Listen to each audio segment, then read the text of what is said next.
BNP আমিডামি নিশিরাতে নির্বাচনে বিশ্বাস করে না জানিয়ে দলের ভারপ্রাপ্ত চেয়ারম্যান তারেক রহমান বলেছেন, যে কোনো মূল্যে জনগণের ভোটাধিকার নিশ্চিত করতে হবে। ঢাকা, নারায়ণগঞ্জ, গাজীপুর জেলা নেতাদের নিয়ে রাষ্ট্র সংস্কারে দলের ৩১ দফা কর্মশালায় ভার্চুয়ালি দেয়া বক্তব্যে তিনি একথা বলেন। স্বৈরাচার পালিয়ে গেলেও তাদের অনুসারীরা নানা ষড়যন্ত্র করছে বলে অভিযোগ করেন তারেক রহমান। মানুষ বিএনপির দিকে তাকিয়ে আছে, তাই দলের ভেতর এজেন্ট ঢুকিয়ে দিয়ে জনগণের আস্থা সমর্থন নষ্ট করার চক্রান্ত হচ্ছে অভিযোগ করে তিনি বলেন, নেতাকর্মীদের সতর্ক থাকতে হবে। দলীয় শৃঙ্খলা ভঙ্গকারীদের কঠোর হাতে দমন করার নির্দেশ দেন বিএনপির ভারপ্রাপ্ত চেয়ারম্যান।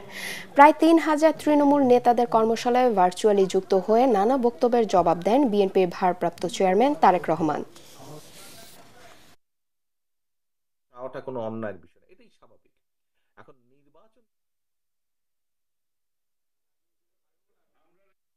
আমরা নির্বাচন চাইবো, নির্বাচন চাওয়াটা কোনো অন্যায়ের বিষয় না, এটাই স্বাভাবিক। এখন নির্বাচনকে যদি ফেস করতে হয়, আমরা আমিরামি নির্বাচনে তো বিশ্বাসী না, আমরা আমরা নিশিরাতের নির্বাচনেও বিশ্বাসী না, আমরা ভোট ডাকাতের নির্বাচনেও বিশ্বাসী না।